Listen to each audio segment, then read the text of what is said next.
What's up, everybody? It's Dev, a Magic the Gathering player, here to rank Obsidian Flames standard decks. Maybe I'm in the wrong place, but I do play a good bit of this game. If you're interested in a Magic player's perspective on what the best decks in Obsidian Flames standard are, or more likely were, because 151 comes out in like a week, so this is more of like a final tier list ranking by an idiot who probably should play more Pokemon.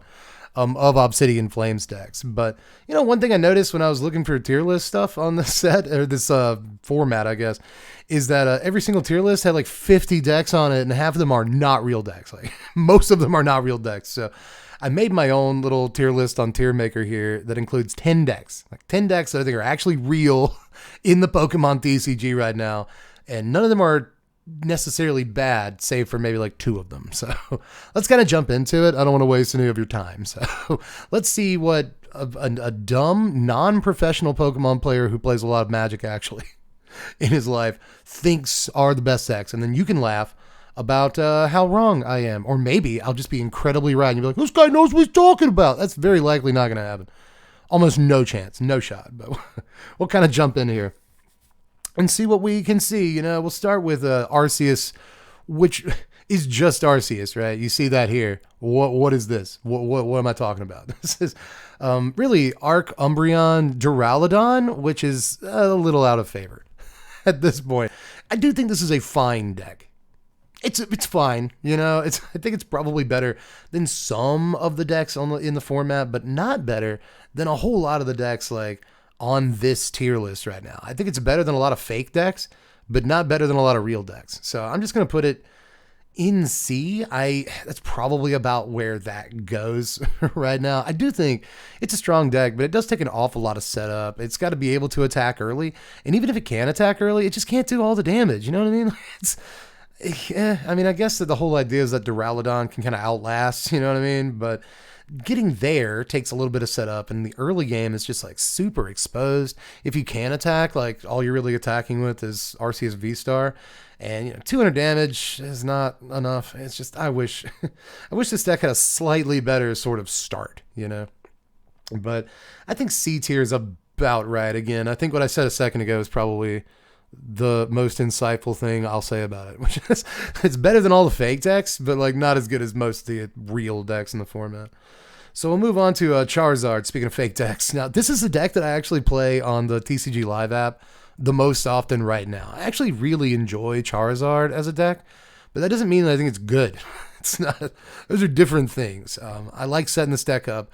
I like the Pidgey lines, you know, I like the idea that I can Arceus into V-Star on turn 2 and then go get the Pidgeot to evolve the Pidgey, and then he gets the rare candy and that evolves the Charizard. There's fun lines in this deck, and I think that once it gets going, it's pretty good. It's obviously decent against, Gardevoir and Mew VMAX, some of the better decks in the format. It does have some good matchups, don't get me wrong, but it also, at the end of the day, does not have the sort of variety and game plan that it needs that a lot of these other decks have. A lot of outs that a lot of these other decks have, So I'm just going to make it very likely our only D tier deck of the day. I do think this deck exists. It's not just here to like kind of be a joke or whatever. Like I said, it's the deck that I'm playing the most right now. I'm getting a lot of enjoyment out of it, and it does win games. And some of those games don't even feel like work.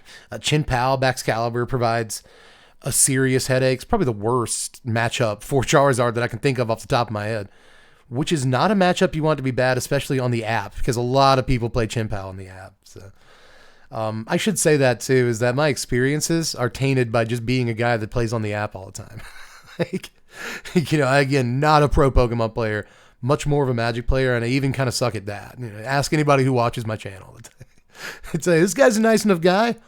Could be better at playing Magic. So, again, take my opinions with a grain of salt and mostly laugh at them. But I don't think Charizard is like an amazing deck right now. Not even close. So we'll move on to Chien-Pao Baxcalibur. Look at that. This I'm going to put in the B tier, but it's probably going to end up, well, I don't actually know. I was going to say it's probably going to end up like the bottom of B tier or like middle of B tier, but we'll see about that as we move on here. It is interesting. It was like C, D, B. To start the video off, like not anything in the same tier. But I think this is right. I think that this is firmly in the B tier. I think that it's probably not going to like win any large scale tournaments anytime soon. But this is a really, consistent, fun to play deck. Obviously, when I say consistent, I feel like it could be more consistent. Like any deck that relies on rare candy, except for Gardevoir, which doesn't even like have all the rare candy. Like Curly is good enough. You might as well play the stage 2s. Like your deck kind of relies on Curly for like the first stage of the game. So they don't mind the fact that like Gardevoir is a stage 3 evolution.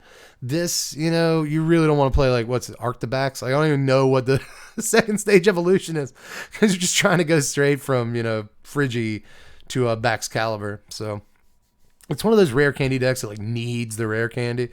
But once it gets kicking, man, like it cooks up something delicious, dude. Like it's coming out the kitchen.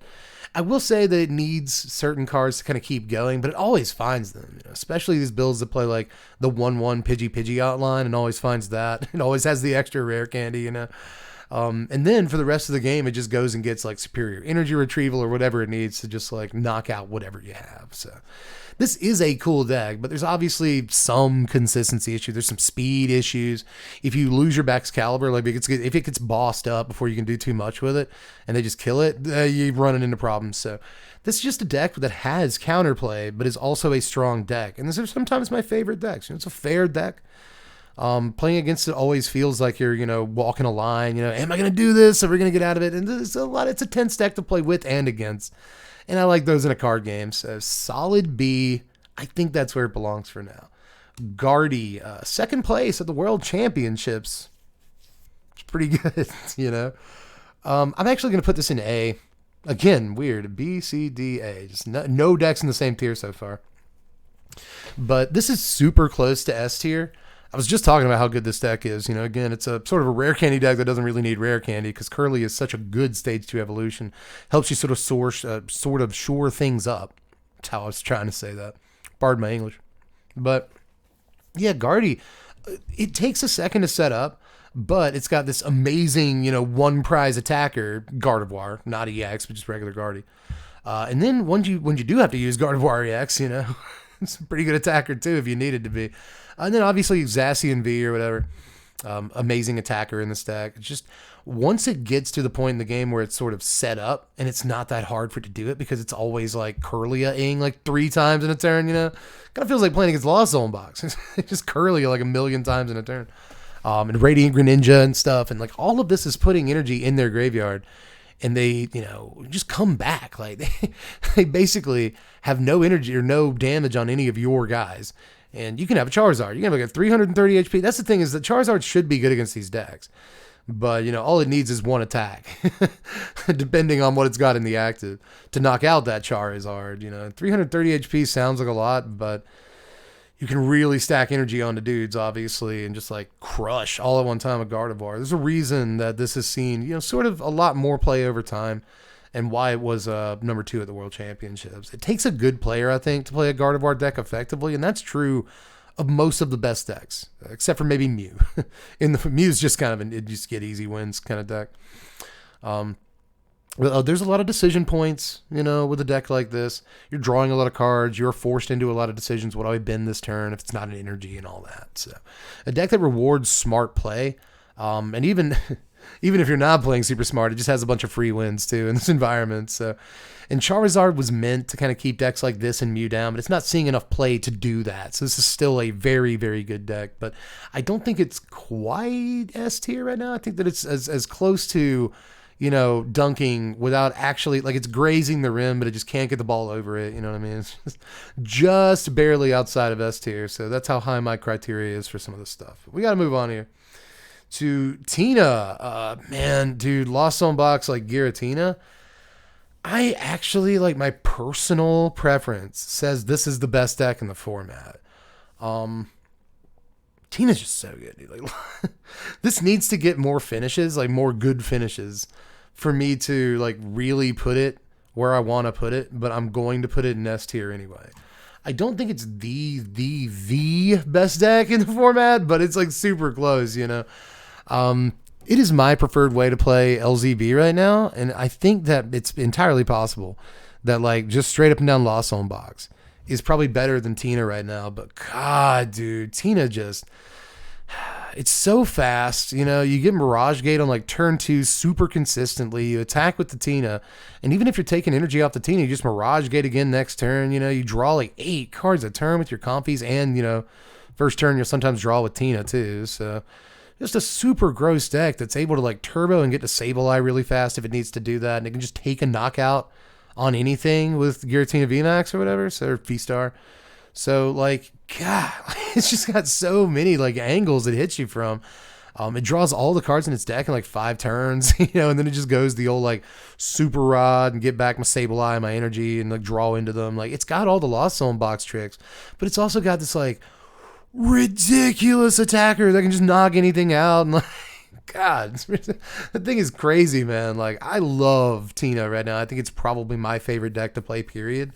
And what feels like the strongest deck when I play it, but based on results, you can't really call it the strong. Like based on actual data, you cannot call it the strongest deck. But I am super close to doing it. But let's move on to Inteleon Urshifu. This goes in A tier. I think some people probably put this in B tier, but I think this gets really knocked around, man. I think that people aren't like crafting it, maybe. That's why I just don't see it on the app very often, because you have to craft everything for it. You know, things like Chien-Pao and Tina and like Miraidon, these are decks, you know, even Charizard, these are decks like they basically give you, you know, especially if you do like Battle Pass and stuff, you just get these decks.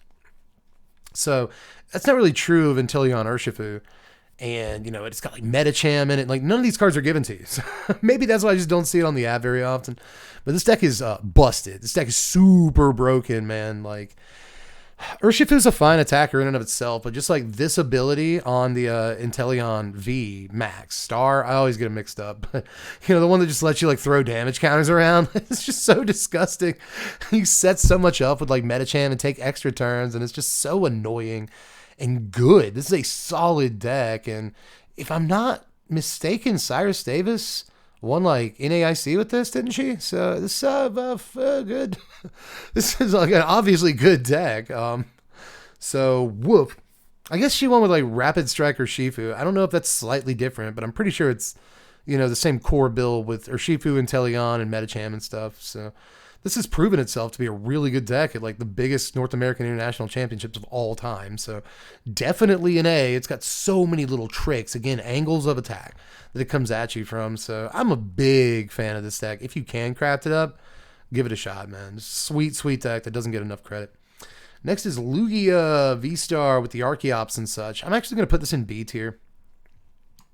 Look, every time I hear about this deck, I hear people say that it's got the best matchups in the format.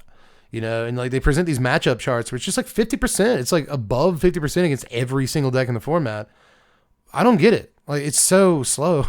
This deck is so slow, dude. Like, I just do not understand. Like, I actually proxied this up because I couldn't craft it up. So I proxied it up, and it's a pile, man. Like, it takes a few turns to like really get the chops going, and it's I don't know, man. I want to like it. I really like the, you know, the VSTAR ability or whatever. And it's like what facilitates the chops getting out.